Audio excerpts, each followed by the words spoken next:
Christians in Nigeria are literally being slaughtered for their faith. The persecution is intensifying right before our eyes, and few are doing much about it. We need to pray.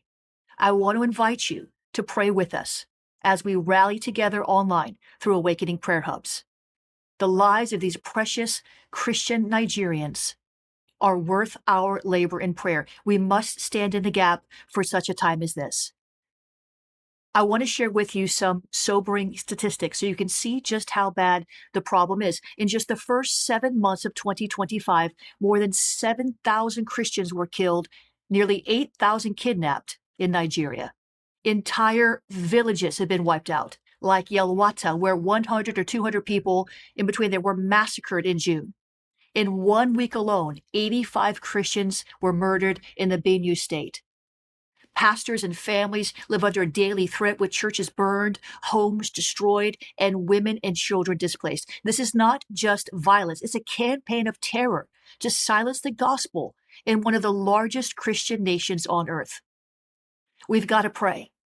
We've got to pray. Hebrews 13 verse 3 says, "Remember those who are in prison, as though in prison with them, and those who are mistreated, since you are also in the body." We are one.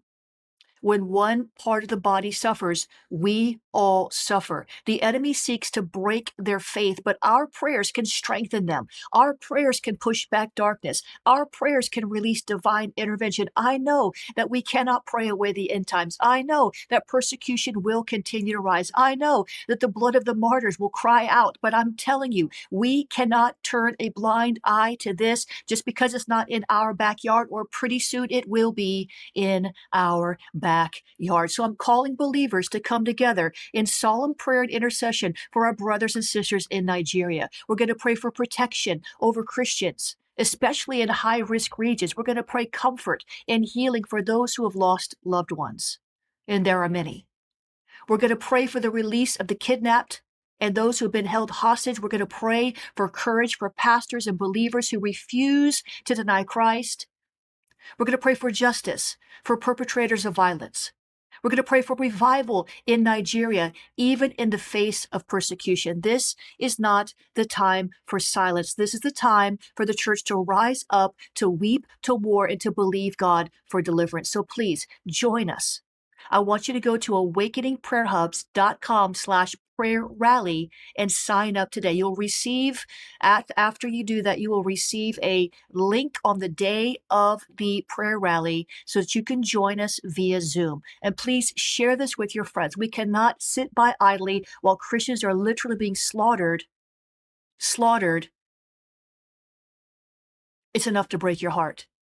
But God is still on the throne, and he hears and answers prayer. And today we can send a signal into the heavens that Nigerian Christians are not forgotten. Until the day of the rally, please pray. Don't wait until that day. Please pray. But on that day, I know one can put 1,000 to flight, 2, 10,000, and on and on and on. So we're going to join forces. Please join us. Go to awakeningprayerhubs.com/prayer rally and sign up to join us on this special prayer rally today. In every generation, God raises watchmen, those who see, warn, and weep. But where are the watchmen now? While the nations rage, many sleep. While evil advances, the church slumbers. But there's a remnant rising to the wall. They hear the sound of war in the spirit. They discern the enemy's plots. They cry out between the porch and the altar. These are the watchmen of the Lord. Awakening Prayer Hubs is mobilizing watchmen in over 120 nations, and we're just getting started. If you felt the burden, the urgency, the call to pray, then you might be a watchman. Join the global movement, launch a hub, stand on your wall, cry out for your city, and never come down. Join me today, awakeningprayerhubs.com.